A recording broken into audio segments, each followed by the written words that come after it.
Hi everyone, today we're going to be colouring in this watermelon slice, and so I'm just going to get started right away. Now the very edge of the skin of the watermelon is a very dark green.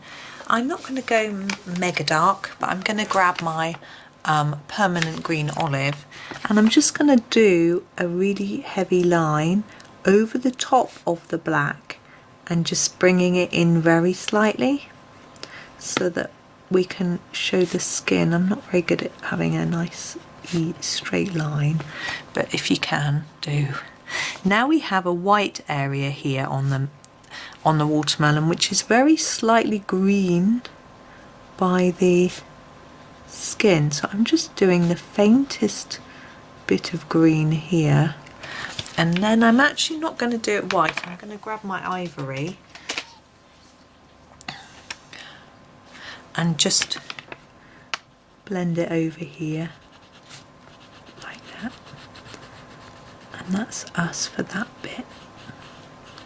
Now I'm going to do the seeds next because I think it will be easier.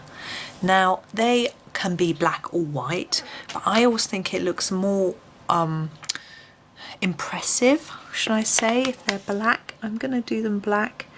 I think it makes the pink stand out more. Now we could do the seeds with a bit of shine on each one. I've decided not to at this stage, but we can come in with our gel pen at the end if we want to.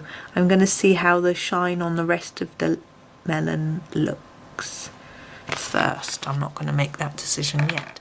Now we need to go for these vivid pinks.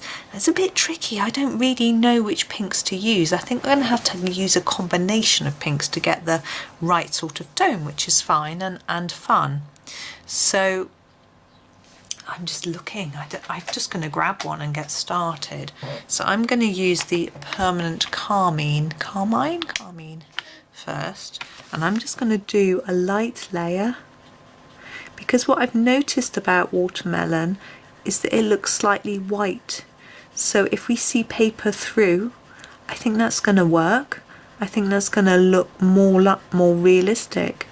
So as I say, I'm just going to keep it really light so we can see that paper through, and then we can make a decision about whether we want it darker in some areas and also whether we're going to change the colour.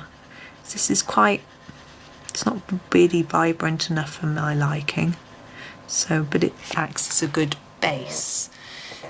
Now I am going to think about light and shine. It's not mega shiny unless it's actually wet, but I think we'll have this side here as a little bit lighter, maybe make it darker here where Johanna's drawn these lines. That will help us, although I think those are meant to be these sort of veins in the melon rather than shadow. But I'm just going to go over this bit a little bit darker, especially as it's sort of at the bottom, and then fade that up and try not to go over the black too much. It's not too bad with polychromos, they're not too smudgy, but with some brands you might find that you start to blend that into your pink, and you don't want that. Depends what you're using. Also, I find this particular paper in Worlds of Wonder, it's a little bit slick and smooth, although it takes a lot of layers of pencil, which is great. It does seem to smudge a little bit and rub off on the next page more than I noticed with other books. It might be because I'm doing more intense colours.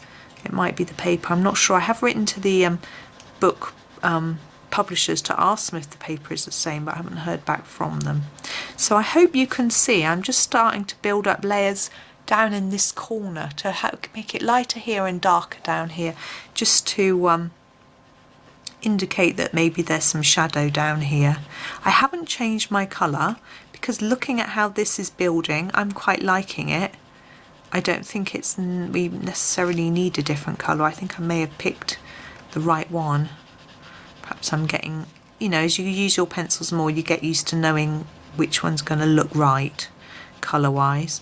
And you can always scribble on a piece of spare paper Another tip that I often pass on to people is if you're not sure, photocopy, like say I've done this page and I think, I might want to do a background but I'm not sure.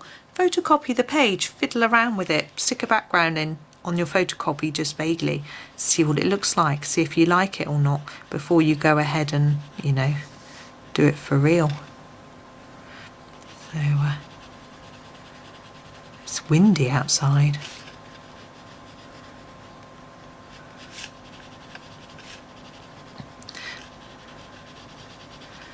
Right, I'm going to leave that there. I feel like I do want to do a little tiny bit of shine on those seeds, although in all the photos that I'm looking at, none of them have that. But I just think it would lift the picture somehow.